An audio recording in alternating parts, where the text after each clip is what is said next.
ವೀಕ್ಷಕರಿಗೆ ನಮಸ್ಕಾರ. ನಮ್ಮಲ್ಲಿ ಗುರುವಿನ ಬಗ್ಗೆ ಒಂದು ಪರಮ ದುರ್ಲಭವಾದ ಮಾತಿದೆ. ಯಸ್ಯಾಂತರ್ನಾದಿ ಮಧ್ಯಂ ನಹಿ ಕರಚರಣಂ ನಾಮಗೋತ್ರಂ ನ ಸೂತ್ರಂ ನ ಜಾತಿರ್ನೈವ ವರ್ಣ ನ ಭವತಿ ಪುರುಷೋ ನ ನಪುಂಸಂ ನ ಚ ಸ್ತ್ರೀ ನಕಾರಂ ನ ವಿಕಾರಂ ನ ಹಿ ಜನಿಮರಣಂ ನ ಪುಣ್ಯಂ ನ ಪಾಪಂ ನೋ ತತ್ವಂ ತತ್ವಮೇಕಂ ಸಹಜ ಸಮರಸಂ ಸದ್ಗುರುಂ ತಂ ನಮಾಮಿ ಅಂತ ಹೀಗೆ ಗುರುವನ್ನು ನಮಿಸ್ತಾರೆ. ಇದರರ್ಥ ಏನು ಅಂತಂದರೆ, ಗುರುವಿಗೆ ಜನನ ಮರಣಗಳಿಲ್ಲ, ಪಾಪ ಪುಣ್ಯಗಳಿಲ್ಲ, ಕೈಕಾಲುಗಳಿಲ್ಲ, ಎಲ್ಲವನ್ನು ಮೀರಿ ನಿಂತ ಪರಮಶಕ್ತಿ ಗುರು ಅಂತ ಇದರರ್ಥ.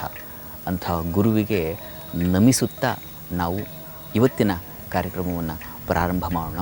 ಅಂದಹಾಗೆ ನಾವು ಈ ಹೊತ್ತು ನಿಮಗೆ ತೋರಿಸ್ತಾ ಇರ್ತಕ್ಕಂಥದ್ದು ತುಮಕೂರು ಜಿಲ್ಲೆಯ ಗುಬ್ಬಿ ಸಮೀಪದಲ್ಲಿರ್ತಕ್ಕಂಥ ಸದ್ಗುರು ಚಿದಂಬರಾಶ್ರಮವನ್ನು.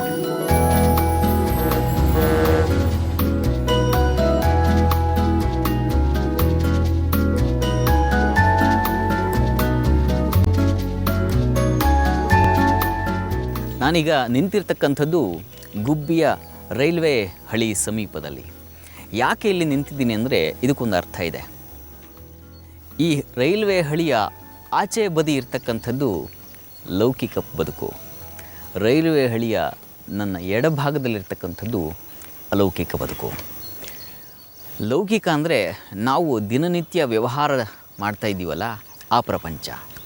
ಅಲೌಕಿಕ ಅಂತಂದರೆ ಅಲ್ಲಿ ಸದಾ ವೇದಾಧ್ಯಯನ, ಶಾಂತಿ, ಶ್ರಮ ಇತ್ಯಾದಿಗಳನ್ನು ಒಳಗೊಂಡಂತಹ ಒಂದು ಬೇರೆ ಪ್ರಪಂಚ.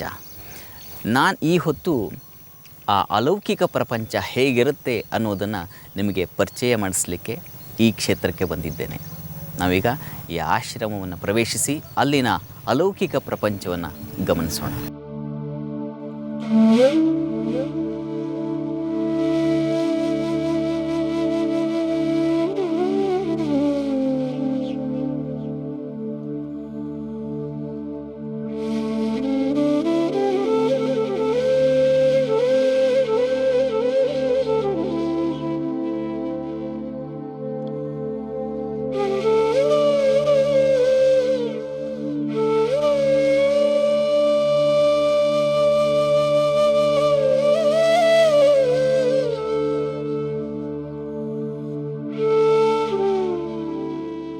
ಇದು ನಿಜಕ್ಕೂ ಅಲೌಕಿಕ ಪ್ರಪಂಚವೇ.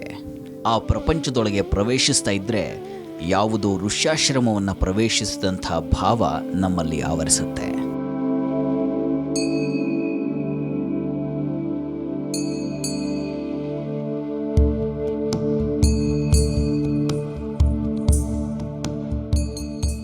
ಇಂಥ ಗುರುಕುಲವನ್ನು ನಾವೀಗ ಕಣ್ತುಂಬಿಕೊಳ್ತಾ ಇದ್ದೇವೆ ಅಂದರೆ ಅದಕ್ಕೋರ್ವ ಸಂತರಿದ್ದಾರೆ. ಈ ಆಶ್ರಮವನ್ನು ಸ್ಥಾಪನೆ ಮಾಡಿದ್ದು ಚಿದಂಬರ ಸ್ವಾಮಿಗಳು ಅಂತ. ಆ ಸ್ವಾಮಿಗಳ ಬಗ್ಗೆ ಪರಮದಿವ್ಯವಾದ ಒಂದು ಮಾತಿದೆ. ಏನು ಅಂತಂದರೆ, ಚಿದಂಬರ ನಮಸ್ತೇಸ್ತು ಚಿಂತಿತಾರ್ಥ ಪ್ರದಾಯಿನಿ ಅಂತ. ನಾವು ಮನಸ್ಸಿನಲ್ಲಿ ಏನು ಅಂದ್ಕೊಳ್ತೀವೋ ಅದನ್ನು ಪ್ರದಾಯಿನಿ ಕೊಟ್ಬಿಡ್ತಾ ಇದ್ರಂತೆ. ಅಂಥ ಮಹಾಸಾಧುಗಳವರು ಅವರು ಈ ಆಶ್ರಮವನ್ನು ಸ್ಥಾಪನೆ ಮಾಡಿದರು.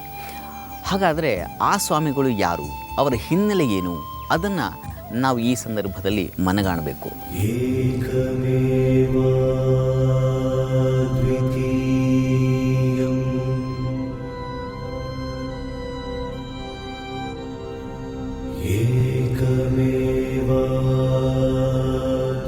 ಚಿದಂಬರ ಸ್ವಾಮಿಗಳು ಹುಟ್ಟಿದ್ದು ಬೆಳೆದದ್ದು ತುಮಕೂರು ಜಿಲ್ಲೆಯ ಶೆಟ್ಟಿಕೆರೆ ಅನ್ನುವಲ್ಲಿ.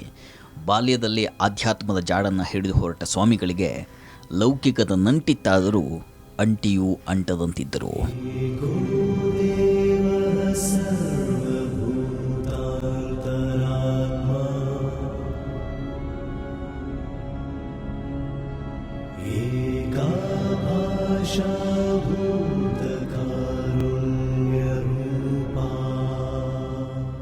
ಶ್ರೀ ಚಿದಂಬರ ಸ್ವಾಮಿಗಳು ನಮ್ಮಂತೆ ಹುಟ್ಟಿ ದೇವಮಾನವರಾದರು. ಅವರು ಹುಟ್ಟಿನಿಂದಲೇ ದೇವಮಾನರಾಗಿದ್ದರು. ಆ ಕಾರಣದಿಂದ ಪೋಸ್ಟ್ ಮಾಸ್ಟರ್ ಕೆಲಸನೂ ಮಾಡ್ತಾ 7 ಸಲ ಪಾದಚಾರಿಗಳಾಗಿ ಹಿಮಾಲಯ ಪ್ರವಾಸ ಮಾಡಿ ಆತ್ಮಾನುಭವ ಪಡೆದರು. ನಂತರ ಋಷಿಕೇಶದಲ್ಲೇ ಉಳಿಬೇಕು ಅಂತ ತೀರ್ಮಾನ ಮಾಡಿ ಪೋಸ್ಟ್ ಮಾಸ್ಟರ್ ಆಗಿದ್ದರಿಂದ ನಿವೃತ್ತಿ ಪಡೆದು ಹೋಗಬೇಕು ಅಂತ ಗುಬ್ಬಿಗೆ ಟ್ರಾನ್ಸ್ಫರ್ ಆಗಿ ಬಂದರು. ಬಂದಾಗ ಅವರ ಮಿತ್ರರ ಒತ್ತಾಯಪೂರ್ವಕವಾದಂಥ ಬೇಡಿಕೆಗೆ ಬಗ್ಗೆ ಒಂದು ಸಂಸ್ಥೆ ಕಟ್ಟಬೇಕು ಅಂತ ತೀರ್ಮಾನ ಮಾಡಿದ್ರು. ಸಮಾಜಕ್ಕೆ ಸೇವೆ ಅಂದಾಗ ಸಮಾಜದಲ್ಲಿ ಬಡತನ ತುಂಬಿ ತುಳುಕಾಡ್ತಾ ಇದೆ, ಅದನ್ನು ನಿವಾರಣೆ ಮಾಡಬೇಕು ಅನ್ನೋ ಉದ್ದೇಶ ಅವರಿಗೆ ಬಂತು. ಬಡವರ ಉದ್ಧಾರಕ್ಕಾಗಿ ಆಶ್ರಮವನ್ನು ಕಟ್ಟಿ ಅವರ ಬದುಕಲ್ಲಿ ಒಂದು ಹೊಸ ಬೆಳಕನ್ನು ಹೊತ್ತಿಸುವಂಥ ತೀರ್ಮಾನದಿಂದ ಈ ಗುಬ್ಬಿಯಲ್ಲೇ ಉಳಿದರು. ಅವರು ಕಟ್ಟಿದಂಥ ಆಶ್ರಮ ಇಂದು ಕರ್ನಾಟಕದಲ್ಲಿ ದೊಡ್ಡ ಪ್ರಣತಿಯಾಗಿ ಬೆಳಗುತ್ತಿದೆ. ಚಿದಂಬರ ನಮಸ್ತೇಸ್ತು ಚಿಂತಿತಾರ್ಥ ಪ್ರದಾಯಿನೇ ಔದುಂಬರ ಸದಾ ವಾಸ ಚಿದಂಬರ ನಮೋಸ್ತುತೇ. ಈ ಚಿದಂಬರ ಸ್ವಾಮಿಗಳು ಕಟ್ಟಿ ಬೆಳೆಸಿದಂಥ ಈ ಆಶ್ರಮ ಇಂದು ಸಾಕಷ್ಟು ಮಕ್ಕಳಿಗೆ ಅಶನ, ವಿದ್ಯೆ, ವಸತಿಗಳನ್ನು ಉಚಿತವಾಗಿ ಪೂರೈಸಿ ಆ ಮಕ್ಕಳ ಬದುಕಿಗೆ ಒಂದು ದಾರಿದೀಪವನ್ನು ಮೂಡಿಸಿದೆ. ಈ ಆಶ್ರಮದಲ್ಲಿರ್ತಕ್ಕಂಥ ಮಕ್ಕಳ ದಿನಚರಿ ಇದೆಯಲ್ಲ, ಅದೊಂದು ರೀತಿಯಲ್ಲಿ ಅನುಕರಣೀಯ ಅಂತ ಅನಿಸುತ್ತೆ. ಅವರು ಬೆಳಿಗ್ಗೆ 5 ಗಂಟೆಯಿಂದ ರಾತ್ರಿ 10 ಗಂಟೆವರೆಗೆ ಹೇಗೆ ಆ ಸಮಯವನ್ನು ತೊಡಗಿಸಿಕೊಳ್ತಾರೆ, ಬೇರೆ ಬೇರೆ ಕೆಲಸಗಳಲ್ಲಿ, ಚಟುವಟಿಕೆಗಳಲ್ಲಿ ಹೇಗೆ ಕ್ರಿಯಾಶೀಲರಾಗಿರ್ತಾರೆ ಅನ್ನೋದನ್ನು ನೀವೊಂದ್ಸಲ ನೋಡಬೇಕು.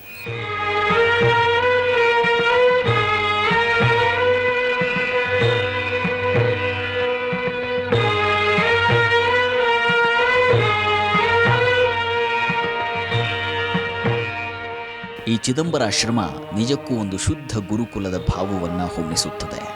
ಬೆಳಗ್ಗೆ 5 ಗಂಟೆಗೆ ದಿನದ ಪ್ರಾರಂಭ. ನೈಮಿತ್ತಿಕ ಕರ್ಮಗಳನ್ನು ಮುಗಿಸಿ ಮಕ್ಕಳು ದತ್ತ ಮಂದಿರಕ್ಕೆ ತೆರಳುತ್ತಾರೆ.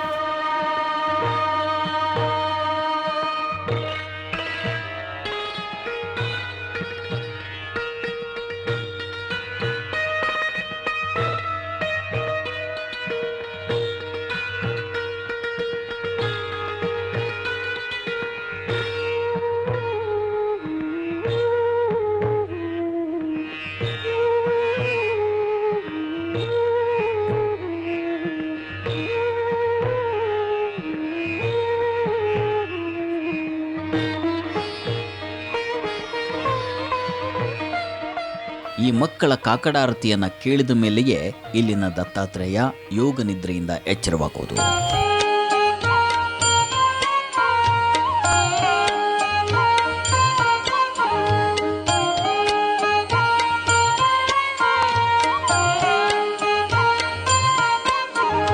ಜಯ ದೇವ ಜಯ ದೇವ ಜಯ ಚಿದಂಬರ ಕಾಕಡಾರತಿ ಓ ವಾಡಿತೋ ಈಶ್ವರ.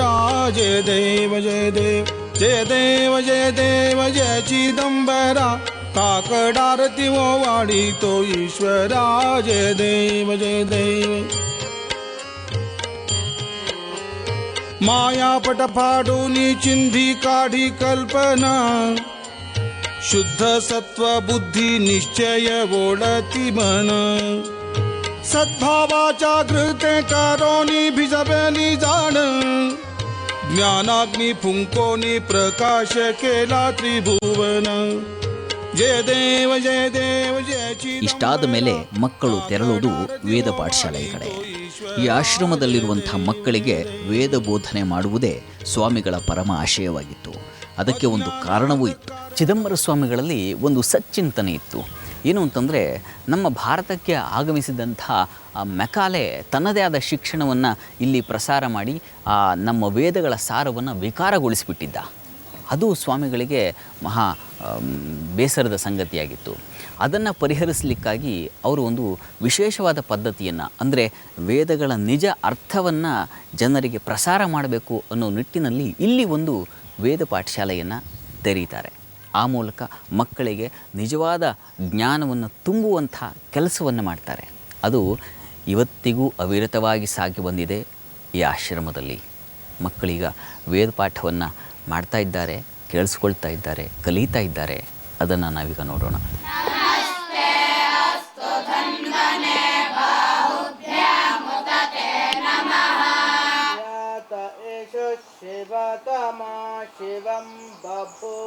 ಬಭೂವತೆ ಧನುಃ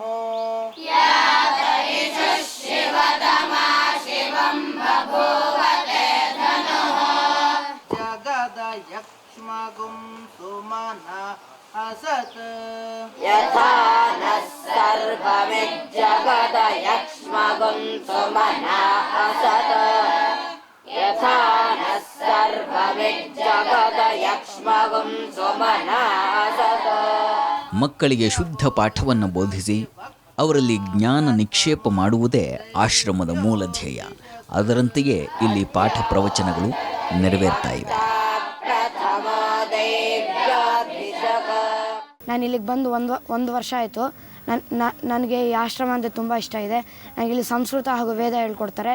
ನನಗೀಗ ಮಹಾನ್ಯಾಸ ಮಾಡ್ತಾಯಿದ್ದಾರೆ. ನನಗೆ ಪುರುಷ ಸೂಕ್ತ, ರುದ್ರ, ಚಮೆ ಮುಂತಾದ ಎಲ್ಲ ಪಾಠಗಳಾಗಿವೆ. ನನಗೆ ಇಲ್ಲಿ ವೇದ, ಸಂಸ್ಕೃತ ಹಾಗೂ ಶಾಲಾ 3 ರೀತಿ ಶಿಕ್ಷಣ ಸಿಗ್ತಾ ಇದೆ. ನನಗೆ ಮೊದಲನೇ ವರ್ಷ ಬಂದಾಗ ನನಗೆ ವೇದದಲ್ಲಿ ರುದ್ರ, ಚಮಕ, ಪುರುಷ ಸೂಕ್ತ ಇತ್ಯಾದಿ ಉಪಯುಕ್ತ ಮಂತ್ರಗಳನ್ನ ಚಿಕ್ಕ ಮಂತ್ರಗಳನ್ನ ಪಾಠ ಮಾಡಿದರು. ಹಾಗೆ 2ನೇ ವರ್ಷಕ್ಕೆ ಬಂದಾಗ ಉಪನಿಷತ್ತು, ನಕ್ಷತ್ರ ಸೂಕ್ತ, ಸೌರ ಸೂಕ್ತ, ಸರಸ್ವತಿ ಸೂಕ್ತ ಮುಂತಾದ ಪಾಠಗಳನ್ನ ಮಾಡಿದರು. ಹೀಗೆ 3ನೇ ವರ್ಷಕ್ಕೆ ಬಂದಾಗ ಮಹಾನ್ಯಾಸ ಹಾಗೂ ಉಪನಿಷತ್ತು ದೊಡ್ಡ ಮಂತ್ರಗಳ ಮೂಲಕ ನನಗೆ ಆಧ್ಯಾತ್ಮಿಕ ಕಡೆಗೆ ಸೆಳೆತ ನೀಡಿಸಿದರು. ವೇದದಲ್ಲಿ ಮನುಷ್ಯನಿಗೆ ಉಪಯುಕ್ತವಾಗುವಂಥ ಪ್ರತಿಯೊಂದು ವಿಚಾರಗಳು ನಮಗೆ ವೇದದಲ್ಲಿ ಸಿಗುತ್ತೆ. ವೇದ ಕಲಿಯೋದ್ರಿಂದ ನಮ್ಮ ಈಗಿನ ಕಾಲದ ವಿಜ್ಞಾನದ ಬೆಳವಣಿಗೆ ಕೂಡ ನಾವು ತಿಳ್ಕೊಬೋದಾಗಿದೆ. ಹೀಗೆ ನಮಗೆ ಈ ಶ್ರೀ ಚಿದಂಬರಾಶ್ರಮದಲ್ಲಿ ನಮಗೆ ವೇದ ಹಾಗೂ ಸಂಸ್ಕೃತದ ಜೊತೆಗೆ ನಮ್ಮನ್ನು ಆಧ್ಯಾತ್ಮಿಕ ಕಡೆಗೆ ಮುಂದುವರಿಸ್ತಾ ಇದ್ದಾರೆ. ಶನ್ನೋ ಮಿತ್ರಸ್ಯಂ ವರುಣಃ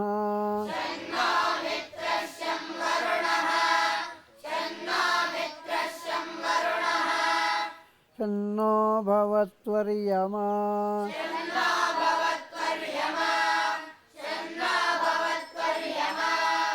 ಶನ್ನ ಇಂದ್ರೋ ಬೃಹಸ್ಪತಿಃ.